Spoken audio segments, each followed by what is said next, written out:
Ang Ginoo nakamong kaluwasan, dalay kong siya, labaw sa tanan.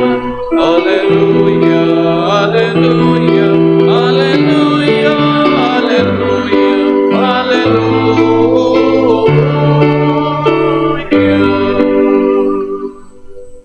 Ang Ginoo manakay Manausap kanim. ang pagbasa sa Ebanghelyo sumala ni San Juan. Himayaon ikaw, O Ginoo.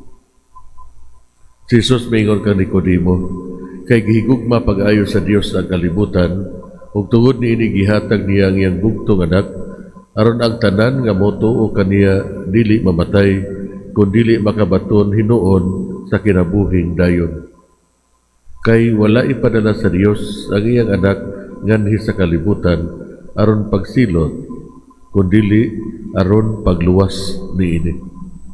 Ang tanan nga motuo sa anak dili silutan, apan kadtong dili motuo kaniya gisilutan na, kay wala man siya motuo sa bugtong anak sa Dios.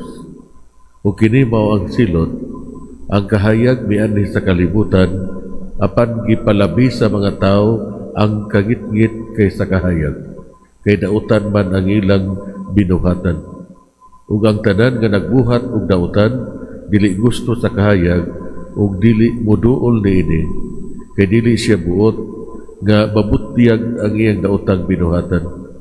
Apan ang magbuhat sumala sa kamatuoran moduol sa kahayag aron makita nga nagpatinumanon siya sa Dios. Ang Ebanghelyo sa Ginoo. Dayon ikaw, O Kristo. Mga igsoon sa mga trahedya o mga kalamidad nga mikalas o mga kinabuhi ug naguba sa daghan nga mga properties, magprovoke sa daghang mga tao sa pagpangutana sa kaayo sa Ginoo. Unsaon man niini nga siya maayo nagtugot nining maong mga katastrofe. Pero unsa may gisulti sa tuang pagtuo nga ang Ginoo nahigugma sa kalibutan, iya pagayon gipadala ang iyang bugtong anak. Ang daotan tinuod nga anaa, ang daghan nga mga casualties nagpakita nga ang kinayahan ni kooperar uban sa gahom sa kamatayon. Pero kini nga gahom gibuak na. Ang lawas sa ato ang Ginoo Kristo physical nga naguba tungod sa daotang mga desisyon o sa kapintas sa mga tao. Sa panahon nga ang nabanhaw Ginoo nagpakita sa mga apostoles sa lawak nga nahimutang sa itaas, ang iyang bag-ong kinabuhi sa himaya nagpunting o bag-o nga direksyon o nagbaha uban sa paglantaw kung asa kita padulong. Pinaagi sa itong kinabuhi sa simbahan, kita padulong sa pagbag-o sa tanang mga butang diha ni Kristo. Nga diin, wala na ang kamatayon o pahira na ang mga luha. Ang pisikal nga kadautan sa natural nga mga katalagman o mga moral nga kadautan sa sala, mahimong musulay sa paghagit sa atong pagtuo. Apan sila ang katapusang pagkinhawa sa napildi nga kaaway. Dasigo nato, kita padulong sa kahayag, diin si Kristo mao ang hari o Ginoo sa tanan. O ning Santos nga misa magampo kita sa Ginoo, Ginoo nagandoy ako nga magpuyo diha sa kahayag. Kuhaa gikan sa akong kalag ang tanang kagitgit sa sala ug kawalay pagtuo. Ako nahibalo nga ikaw gugma ug kaluoy ug ikaw magiya kanako padulong sa kahayag nga dili matapos. Amen. May nagpalihog para sa katalibuan mong pangampo.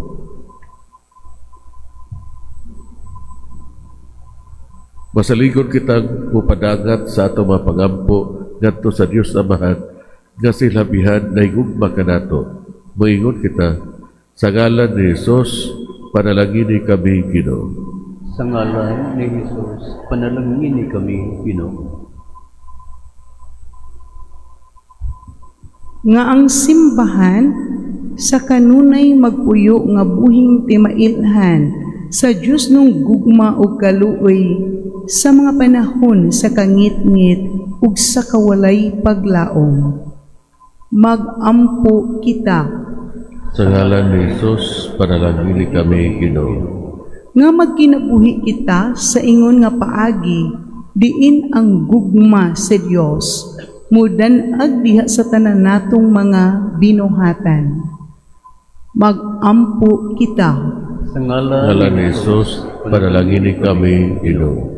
Nga ang gugma sa Dios magdalag kalinaw dinhi sa atong mga kasing-kasing ug panag-uyon sa atong pagpuyo. Magampo kita. Sa ngalan Sa ngalan ni Jesus, panalangin kami, Ginoo. Nga pinaagi sa pag-atiman nga gipakita sa ilang kabanay ug kahigalaan ang mga masakiton ug sila nga nanag-antos makaamugo nga sila usab gihigugma sa Dios. Magampo kita. Sa Sa ngalan ni Jesus, panalangin kami, Ginoo. Nga imuon lang isipon nga takus ug mapusalanon alang kanamo nga ang halangdong Teofilo kamumot mabayaw na ngadto sa altar sa mga santos. Magampo kita. Sa ngalan ni Jesus, panalangin kami, Ginoo. Nga ang among mga nangamatay mahal sa kinabuhi, silang tanan muambit na sa himaya sa kabanhawan. Magampo kita. Sa Sa ngalan ni Jesus, panalangin kami. Ginoo. Sa hilom at ihalagad to sa Dios, ang atong mga personal nga mga pangabuyo. Langit no namong amahan, sudunga nga mahigugmaon, ang tanan nimong mga anak, aron magpabilin kaming luwas sa imong pagiya, kanamo, dinhi sa among pagpanaw ni ining kinabuhia. Kini among gipangayo, pinaagi ni Kristo, among Ginoo. Amen.